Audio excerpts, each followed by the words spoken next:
All right, here we are live once again, and let's do this. We are talking about faith for the fight for freedom for Black History Month, faith for the fight for freedom for Black History Month, and this is going to get into some things that cover primarily the antebellum abolitionist movement and going into the Civil War and Emancipation Proclamation. So, just so to give you a framework of it, this is really looking at how faith puts some perspective into the whole fight for freedom that occurred within the Americas and how that worked out and fit in with the overall historical picture of what we know as Black History Month.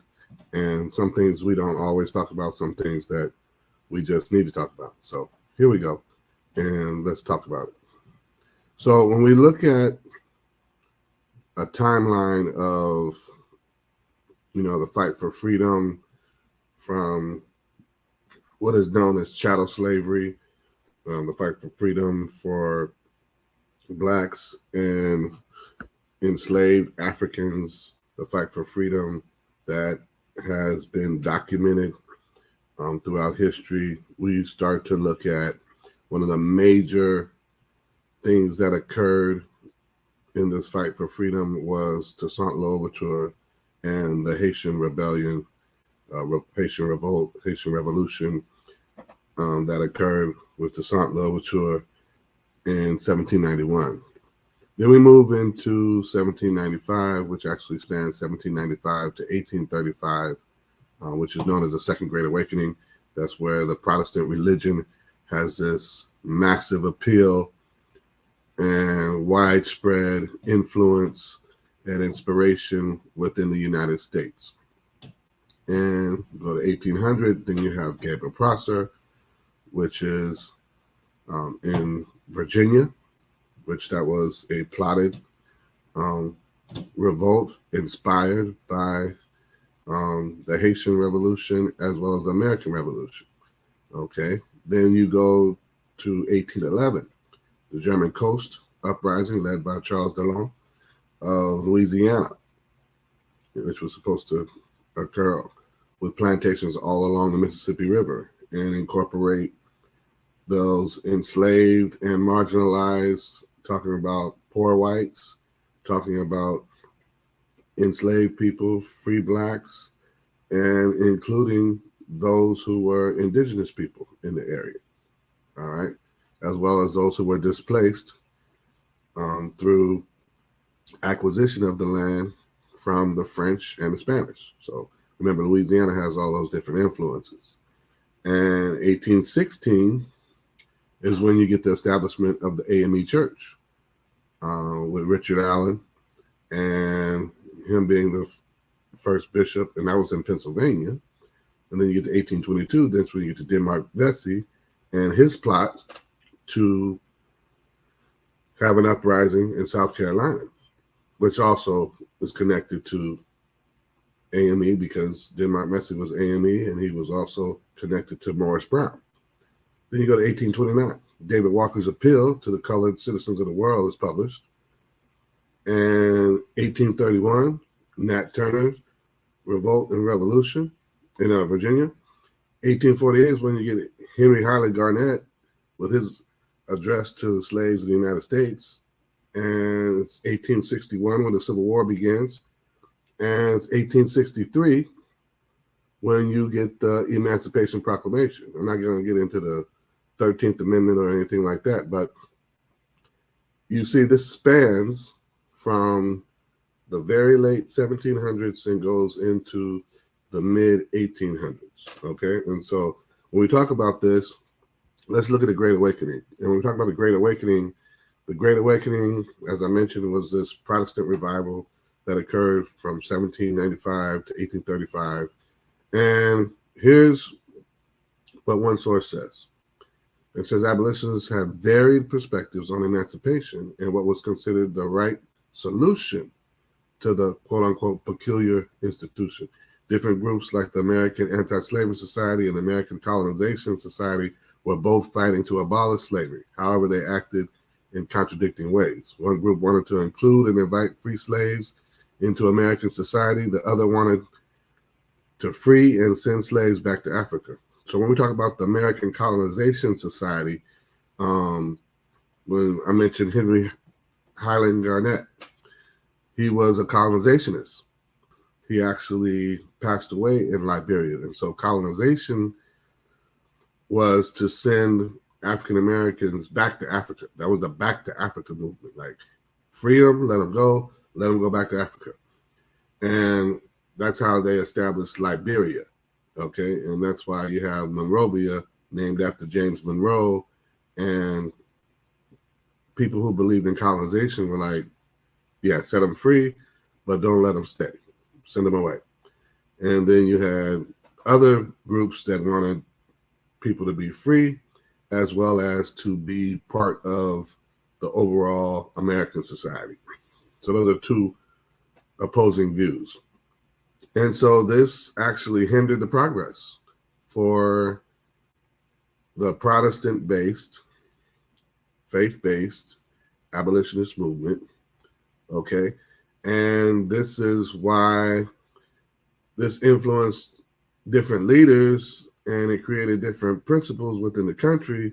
And the only unifying thing for this movement of abolitionists were Christianity. The tenets of Christianity were the only things that they had a shared identity with at that time. They did have, like I said, they had different views. Like the source says, they had different views on how to handle free blacks. So then you get into David Walker's appeal, right? And one of the things Walker said that was interesting in his appeal was America is more our country than it is the whites. We have enriched it with our blood and tears. The greatest riches in all America have risen from our blood and tears. And will they drive us from our property and homes, which we have earned with our blood? So this is also kind of a pushback against the idea of colonization. This is also a pushback against saying, hey, we've been here, we've earned it, we've invested in it, no matter what the cause of that investment, and so we have a place here, is what Walker was saying. And his appeal is to the colored citizens of the world, and in particular to those in America. David Walker was known to be a wanted man. Southerners had put a price on his head, right, for him publishing this appeal.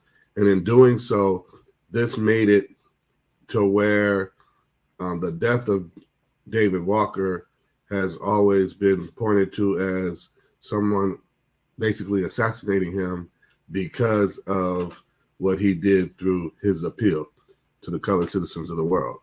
And when we look at David Walker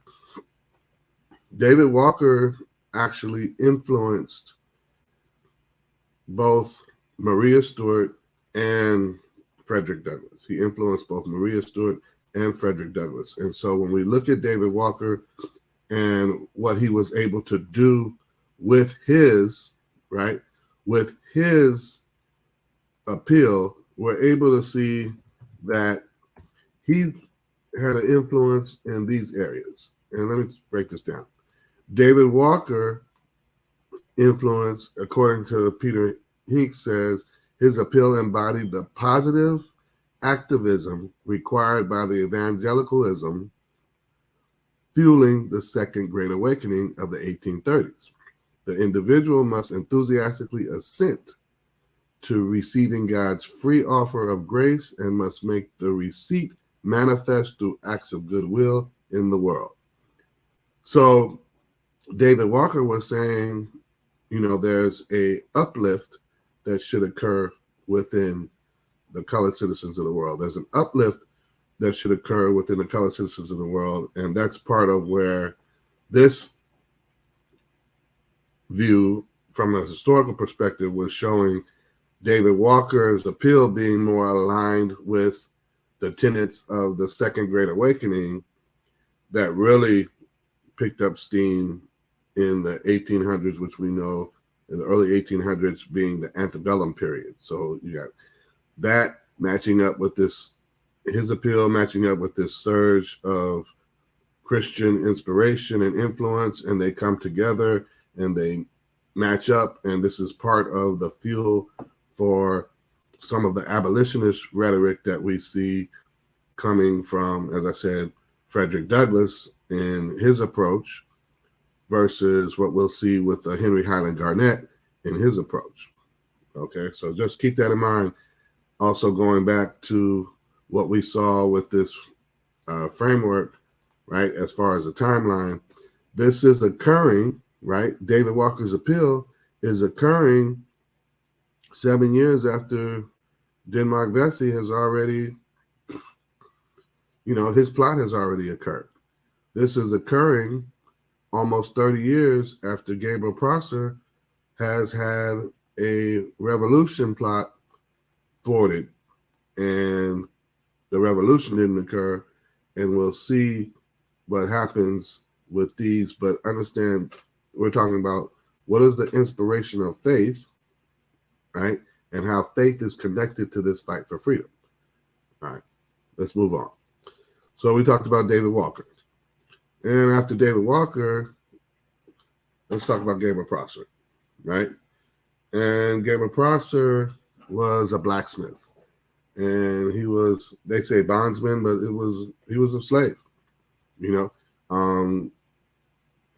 other terms, you might have some that historically denote in Virginia, they were initially indentured servants, but they're basically enslaved, right? They weren't just going through indentured servitude continuously in Virginia. They eventually became slaves. Now, he has what's known as the first known planned major slave rebellion in the U.S. This is the first known major slave rebellion in the U.S. And what he and others did, they were influenced most probably by the American Revolution, as well as the French and Haitian revolutions, which all spoke of this rhetoric of freedom, equality, brotherhood. And you can see that as a source from Black Past. Now, his influence was many of the whites in Virginia saw this as, okay, the population as far as slaves needs to be managed differently.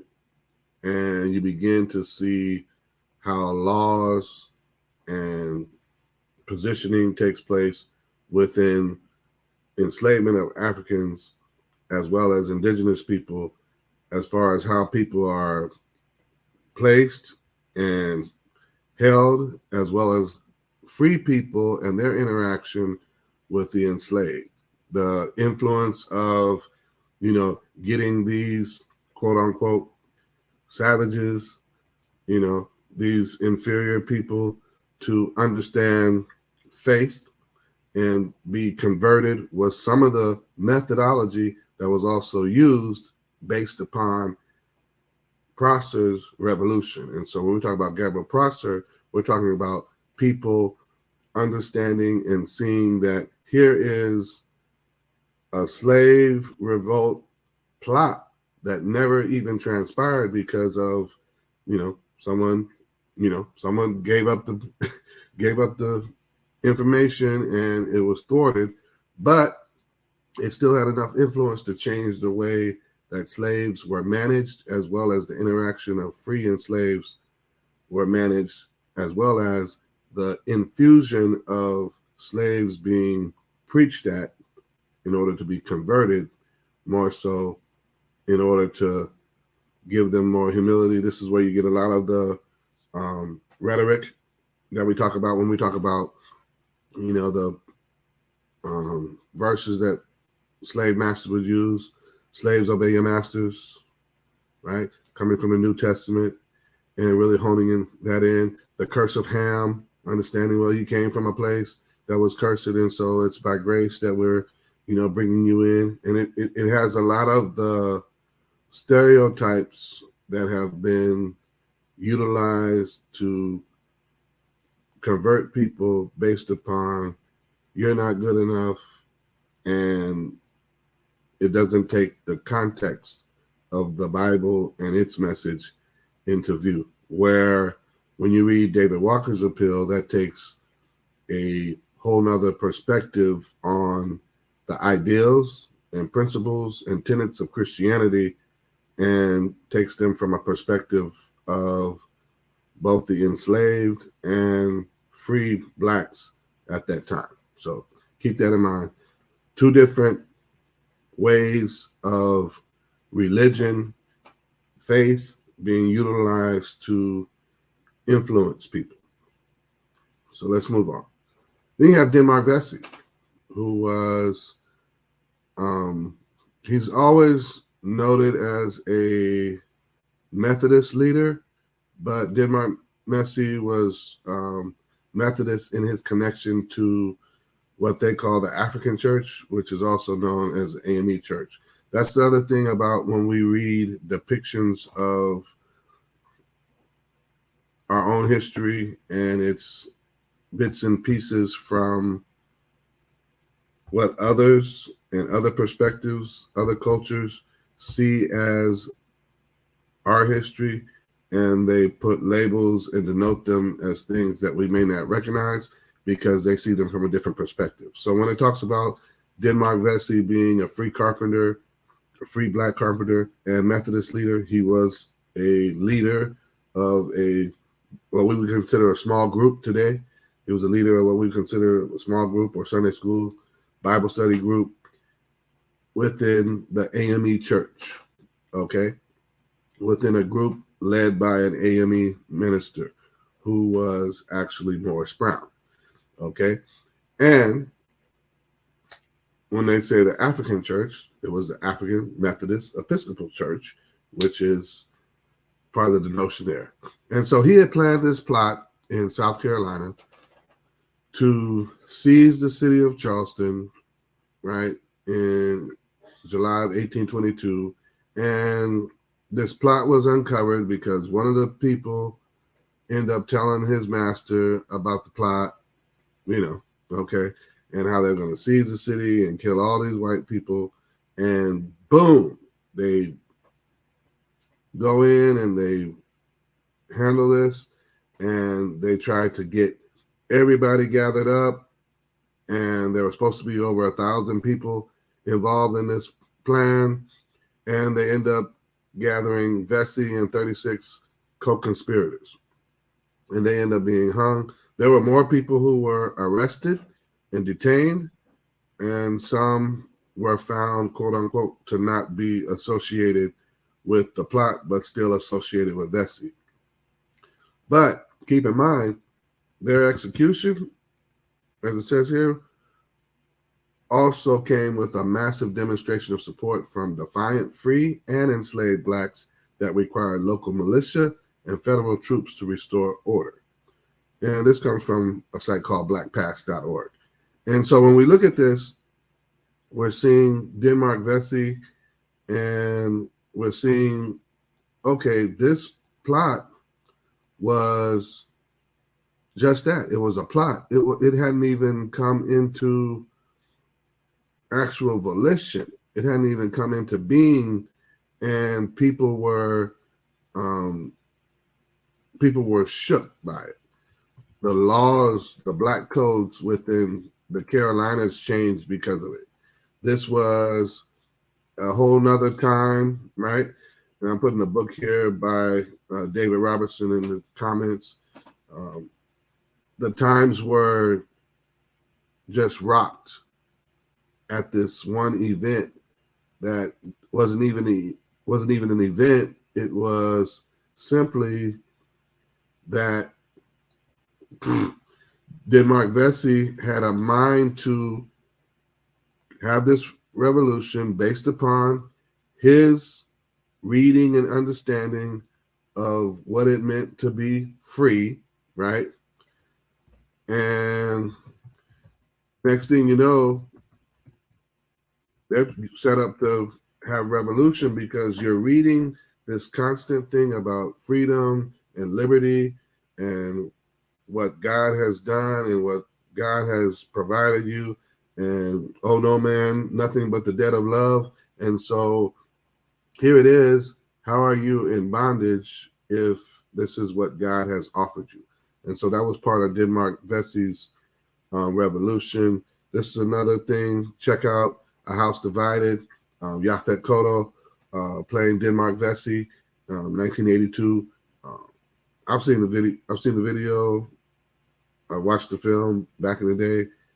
Definitely accurate, compelling story about a historical time in Denmark Vesey. So I'll definitely check that out. You can see it on IMDb and how it's listed, what type of reviews it got. But then you move on to Nat Turner, probably one of the most famous slave revolts, right, of that time. In the 1800s, Nat Turner slave revolt was in 1831. This was in Virginia as well, right? And so you had Gabor Prosser, 1800 in Virginia. Then you have Nat Turner in 1831. And what's interesting about Nat Turner was pretty much like an itinerant preacher. What preachers were allowed to do was preach to their congregations, which were those folks that the master allowed them to have. Now, there were secret meetings where people would, meet in the woods, down by the swamp, in slave quarters, and they would have their own services. Nat Turner was one of the leaders who was able to preach to both black and whites in the venue of what were authorized worship services. And so that meant that his messages needed to be curtailed, and they were to inspire slaves to obey their masters, as I said, to, submit themselves, right? Surrender under God, all those things that they were supposed to take this lowly point. But it is said that in his early 20s, he began to see signs and visions. And then here's this solar eclipse, and it creates this whole new idea for Turner to lead this insurrection, along with the rhetoric that he's studied, along with the scriptures that he studied. Now, Turner is also known to say that the Bible wasn't his only source of inspiration. You'll see in Confessions of Nat Turner, which is a book that has long been debated in history as far as its accuracy and what it says about Nat Turner. But Confessions of Nat Turner, which is a quote-unquote novel by William Styron, which is more fictitious, people say, than factual. And so supposedly it's an interview with Nat Turner. You have to check it out for yourself to verify it. The accounts of Nat Turner giving anything as far as an admission are limited. You also have Nate Parker doing The Birth of a Nation, the movie The Birth of a Nation. That was a couple of years ago, I think 2016. And with Nate Parker's depiction of Nat Turner, it's from Turner's perspective. Okay. And so part of Nat Turner's greatest influence in this insurrection that, ended after plantations have been burned and whites have been killed, and this whole type of, manhunt for Turner and those who have rebelled with him, that led to passages of new laws, particularly in Virginia, which were about what we've come to know as the basis for many of the slave codes, the black codes that were instituted throughout the South, as well as into the Atlantic coast areas such as Maryland, right? They had slaves, right? Right all the way up to the Capitol steps, right? Maryland and areas of that nature where blacks were not able to congregate, okay? You know, blacks had to have papers, right? Free, or if you were traveling, you know, being enslaved, right? If you were in the company of a master or overseer, it was more approved than if you were in the company of just other blacks, especially enslaved blacks mixing with free blacks. The idea of influence was there, and so these laws were imposed on both enslaved and free blacks, right? So you had these codes that were applicable to both enslaved and free blacks. So keep that in mind.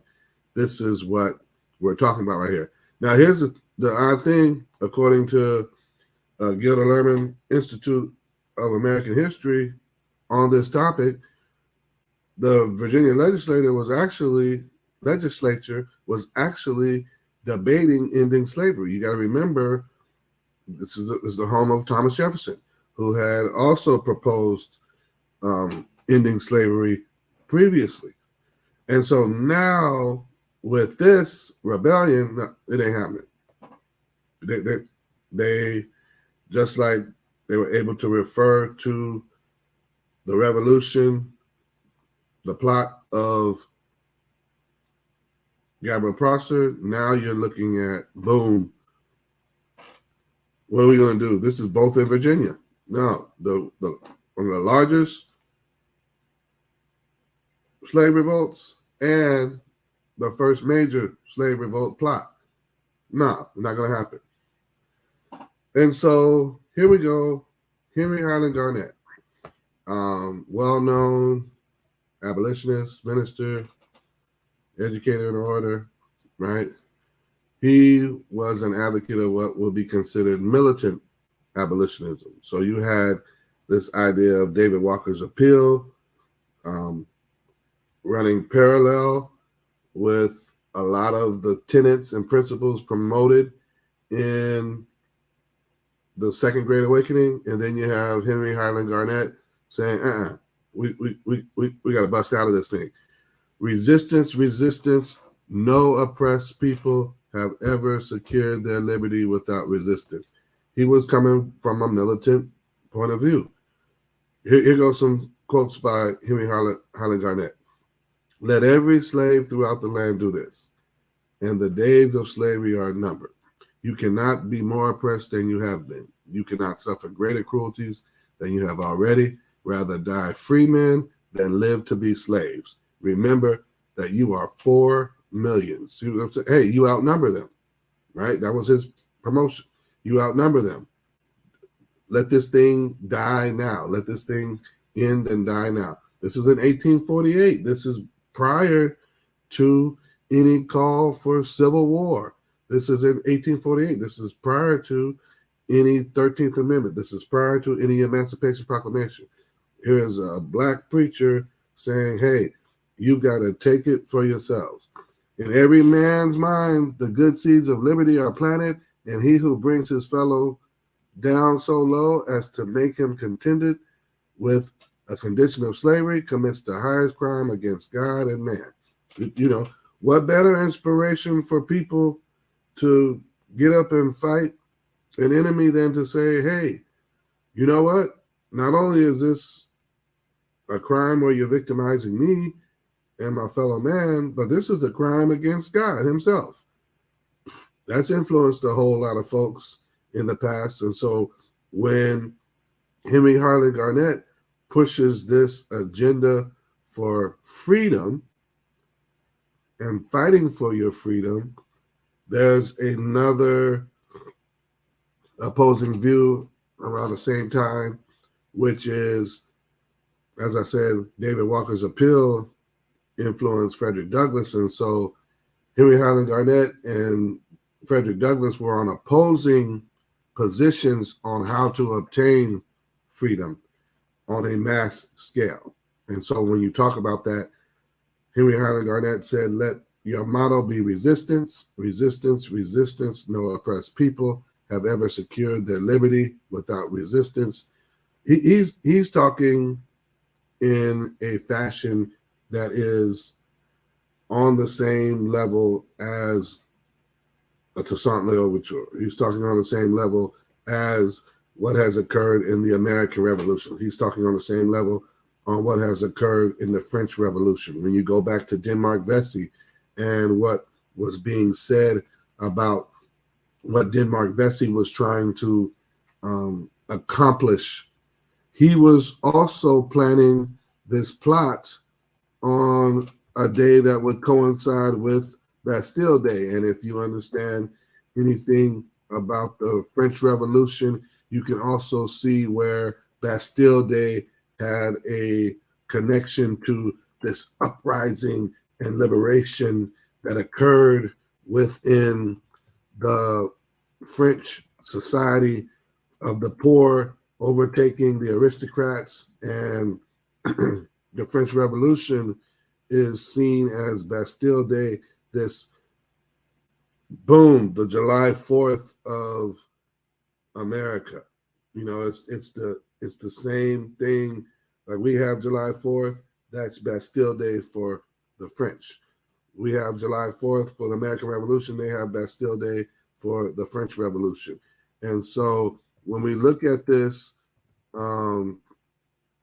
we definitely want to see how the influences, right, not only of faith, but also these tenets of faith that were brought about. So when you look at the book by David Robertson on Denmark Vesey and what he was saying about Bastille Day and the connection between these revolutions, this revolutionary thought, and how it matches up with the rhetoric that you hear from Henry Highland Garnet versus Frederick Douglass. And take into account this. When we go back and look at this over time, it's not just, you're not just living in religious isolation, right? You are a person by faith, right? But you also have how you have to live in your times.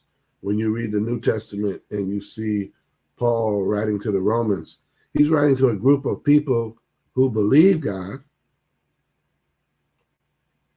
They know God. They've just been, they've just been converted into this faith, and then they go from that conversion to condemnation, where they're going to the arena where they have to face being executed, right? Fed to the tigers and the lions and all these things. And so we're talking about a group of people, right, in the early first century who Paul is writing to and saying, understand that with Christ there is no condemnation, right? Well, that's why he had to write that to them, because people are getting shook, because here it is, if I accept this and live by this, I'm going to stand out and people are going to point me out and I'm going to be condemned. And so what Paul wrote to the Romans was applicable based upon the conditions and the society they were living in. Our faith is based upon the conditions and the society that we live in. David Walker's Appeal, the religious tenets of the Second Great Awakening, and faith and liberty and justice. What is manhood? What is brotherhood? The same Bible that says, slaves, obey your masters, he pointed out, said also, let brotherly love continue. Think about that. if you're not careful, you'll see religion used to manipulate people. You'll see faith used to manipulate people. We covered faith last year when we talked about Imani for Black History Month. Definitely, I put that in the comments. Definitely check out that video. It gets into some things about the AME Church and the establishment of that, as well as, what faith has meant overall in this struggle that we call the Black experience. But put this in perspective. If you're not careful, you can see someone saying the Bible condemns this, condemns that. But what most people are doing are picking and choosing and taking bits and pieces of that. Because the Bible also says that God's desire is that all would come to know him. God's desire is that all would come into the grace of God. People pick and choose sins that they'll say, God condemns that. You're a blasphemer. You're going to hell. Well, according to the Bible, all sin is sin. There's no degree, there's no hierarchy of sin. And so when we look at that, right, the usage of faith in colonization with the conquistadors, they always brought a priest with them. The uses of faith in this manifest destiny to fill up the landmass of America, the usage of faith in this worldwide Monroe Doctrine of spreading democracy around the world, the usage of faith in all of that has been part of colonization all along in order to do, quote unquote, what's best for the people. That's why you had crusades. That's why you have multiple wars based upon faith. And so in this fight for freedom that we know as this Black experience, faith has played a role.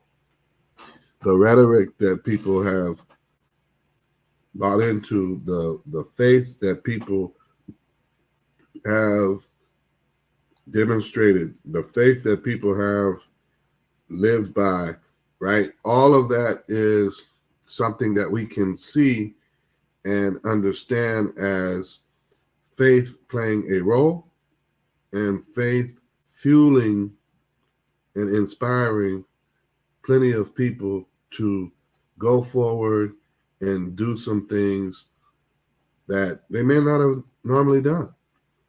They may not have done that on a regular basis. They may have lived their lives, and then in this moment, the compelling factors of the society they lived in, the conditions they lived under, and the faith that they had caused them to do something different.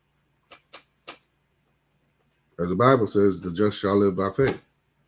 And so it's not just a matter of when we read and hear about, oh, well, at that time, people were living like this. Understand, this gives you a timeline of what was going on in the world events related to religion and faith, and the particular U.S. events related to religion and faith. When we talk about Black history, right, we have to understand, based upon the society that Black people were living in, whether free or enslaved, and based upon the conditions that they were living in, whether free or enslaved, influenced a lot of this movement that we call this fight for freedom. People argue about why Blacks were Republicans back then in the later period of Reconstruction. Well, guess what? The Republican Party was the abolitionist party. And so Black people aligned with the people who were going to see that they were free and that they were made citizens with rights and seen as men and women as human beings. That's what that was about. That's what it was about for that period. And so don't get beyond that. Don't get lost in that. That's what it was historically. So this has been just a look at faith and the fight for freedom. And I hope that this has been helpful. God bless. God be with you.